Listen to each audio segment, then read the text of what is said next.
pada episode kali ini kita akan membahas tema yang sangat penting, yaitu bijak bermedia sosial di era digital.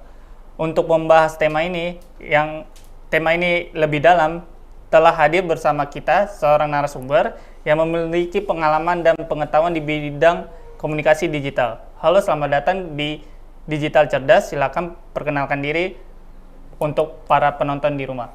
Oke, halo semuanya. Perkenalkan, saya Said Hakam Rabbani. Kebetulan saya adalah mahasiswa Universitas Nasional semester 6 di jurusan Ilmu Komunikasi. Ya, saya senang sih bisa hadir di sini, bisa memberikan informasi-informasi yang saya tahu, dan semoga informasi yang saya tahu saya bisa memberikan hal itu untuk pengetahuan semua masyarakat di acara ini. Oh, baik Bang. Di segmen pertama ini yang berjudul media sosial dan kehidupan masyarakat. Pertanyaannya, menurut kakak pribadi, bagaimana perkembangan penggunaan media sosial di Indonesia di saat ini? Oke, sebelum kita menjelaskan bagaimana perkembangan media sosial di Indonesia saat ini, kita juga harus tahu bahwasannya, kita juga sama-sama tahu ya, bahwasannya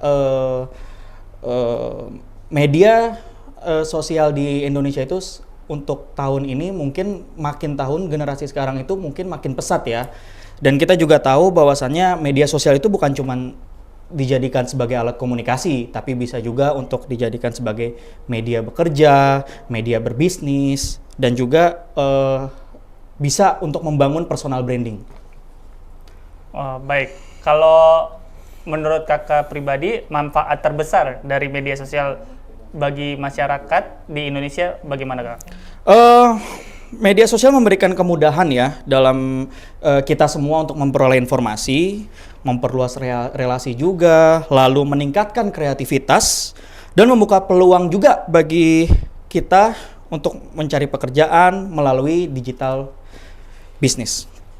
Oh, baik. Kalau dampak positifnya menurut kakak pribadi apa? Jadi di era media digital ini. Oke. Jadi gini, jadi dampak positif itu tidak selalu ya. Jadi kalau misalkan kita menggunakannya tidak secara berlebihan dan kita tahu batasan untuk mengkontrolnya, mungkin media sosial bisa memudahkan kita untuk bagaimana kedepannya kita bisa mengetahui informasi yang terbaru, lalu kita bisa mendapatkan pekerjaan-pekerjaan yang sistemnya cepat, dan apabila ketika kita tidak bisa menggunakannya secara baik, maka dampak yang akan kita dapatkan adalah kita akan menjadi kecanduan, terus kita akan turunnya produktivitas kita, dan kita akan terjerumus ke dalam penyebaran informasi yang tidak benar, seperti itu. Oh, baik. Kita akan masuk ke segmen 2 yang berjudul Bahaya Hoaks dan Cyberbullying. Ada pertanyaan yang pertama, saat ini kita sering mendengar istilah hoaks atau berita palsu yang beredar di media sosial. Menurut kakak pribadi, mengapa masyarakat masih mudah mempercayai informasi yang belum tentu benar di berita-berita media sosial maupun di TV atau dimanapun? Oke, jadi mungkin saya bisa memberitahu salah satu penyebabnya ya, karena masyarakat itu juga seringkali menerima informasi yang cepat gitu tanpa mereka harus melakukan recheck and recheck gitu, berita itu apakah benar atau tidak. Lalu selain itu juga judul yang membuat orang tertarik, justru itu yang membuat orang bahwasannya bisa langsung mempercayai informasi tersebut. Jadi sebaiknya ya harusnya kita bisa sebagai masyarakat, sebagai manusia yang punya pola pikir yang baik, harusnya memang kita bisa mengolah itu dengan baik. Oh, baik. Pertanyaan selanjutnya, dampak yang dapat ditimbulkan dari penyebaran hoaks itu bagaimana, Kak? Oh, untuk dampak itu sangat besar sekali sih. Dampak itu sangat besar karena hoaks itu dapat menyebabkan kesalahpahaman dan dapat menimbulkan konflik di masyarakat. Bisa merusak reputasi orang. dan bahkan bisa memicu kepanikan publik, lalu memicu dengan kesalahpahaman terkait isu kesehatan, keamanan maupun politik. Jadi seperti itu. Pertanyaan selanjutnya, kalau menurut kakak, bagaimana cara sederhana untuk menghindari penyebaran hoax? Oke, pertama itu saya jelaskan secara jelas dan padat ya. Jadi yang pertama itu kita harus periksa dulu sumber informasi yang kita dapat tuh dari mana.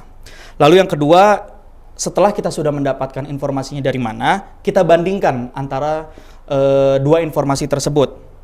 Kita bandingkan dengan media-media yang mungkin memang sudah terpercaya sejak lama. Yang ketiga, kita juga jangan terlalu mudah terprovokatif dengan berita-berita yang memang sedang hangat, berita-berita yang memang judulnya itu adalah memancing emosi suatu pihak. Jadi yang paling penting sih kita jangan membagikan informasi ya yang belum memang terbukti kebenarannya. Seperti itu. Baik. Kalau selain hoax, kan ada masalah lain, Kak. Yeah. Yang sering terjadi, yaitu cyberbullying. Yeah. Paling sederhananya menurut kakak, yang dimaksud dengan cyberbullying itu bagaimana, Kak? Ya, menurut saya cyberbullying itu kan kalau kita jelaskan secara umum ya, itu ada tindakan perundungan. Tindakan yang dimana dilakukan di media sosial yang sifatnya menjelekan, memprovokatif, rasisme dan semacamnya gitu. Dan bentuknya itu juga bisa berupa-berupa, bisa hinaan, bisa ejekan, bisa penyebaran fitnah hingga ancaman yang bisa dilakukan secara terus-menerus. Baik, Kak. Kalau dampak cyberbullying bagi korban itu bagaimana, Kak? Ya, kalau untuk dampaknya itu ya kita semua tahu lah, banyak kita dengar berita-berita akhir-akhir ini, banyak sekali kejadiannya, dan korbannya itu juga bisa mengalami stres loh, karena dia tuh bisa kehilangan rasa kepercayaan dirinya, gangguan kecemasan, bahkan bisa menjadi suatu depresi bagi orang itu sendiri.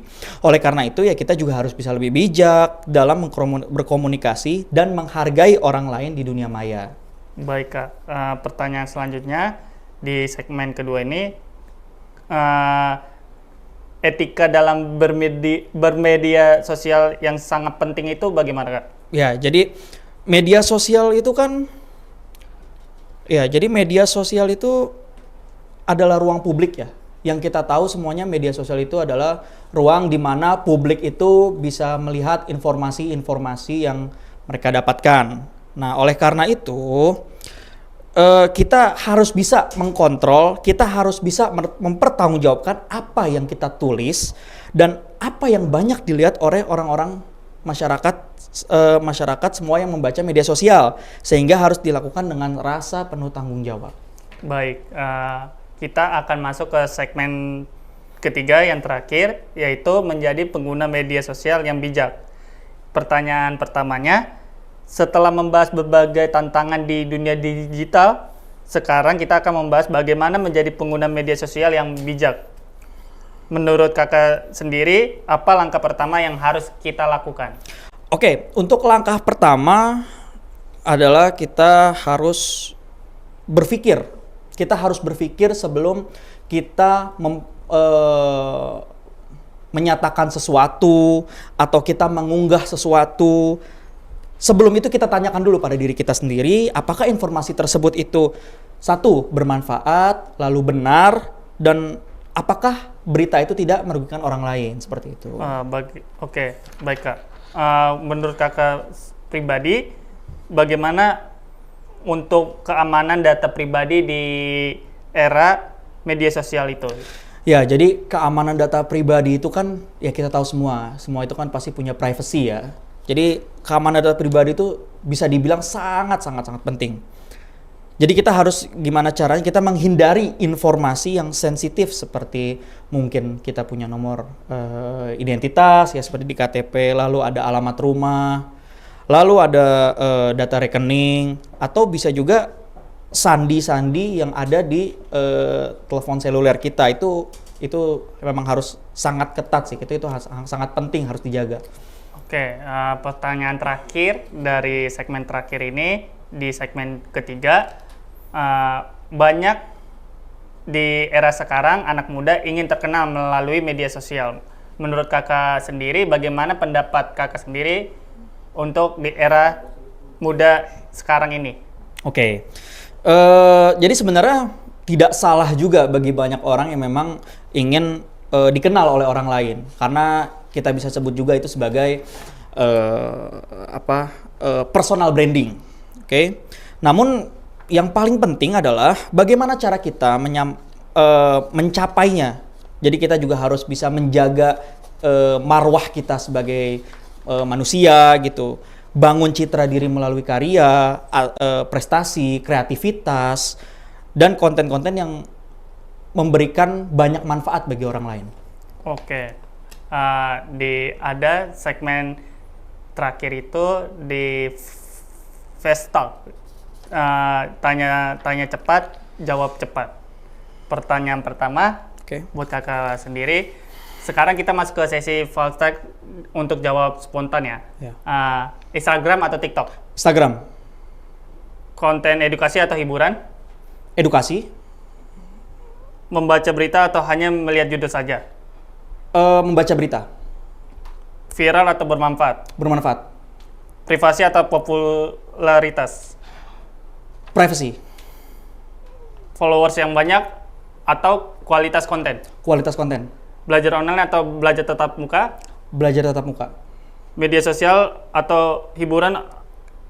Media sosial untuk hiburan atau pengembangan diri? Untuk media sosial untuk pengembangan diri. Baik, oke. Di segmen ini kita sudah selesai dari segmen 1, 2, dan 3, dan tanya cepat dan jawab cepat. Saya sendiri, Os Marcelino, untuk mengundurkan diri dari kesimpulannya di media ini. Dari menurut saya pribadi, dari perbincangan hari ini kita belajar bahwa media sosial merupakan teknologi yang memberikan banyak manfaat apabila digunakan dengan benar dan bertanggung jawab. Betul. Media sosial dapat menjadi sarana belajar, bekerja, berbisnis, dan membangun relasi. Namun di sisi lain terdapat berbagai tantangan seperti hoax, cyberbullying, penyalahgunaan data pribadi, dan kecanduan digital yang harus diwaspadai. Oleh karena itu, setiap pengguna media sosial harus memiliki kemampuan literasi digital yang baik agar mampu menyaring informasi, menjaga etika komunikasi, dan menggunakan teknologi secara positif. Itu saja dari saya, host Marcelino, dan Hakam. narasumber, dan terima kasih yang sudah menonton. Sampai jumpa di sesi lainnya.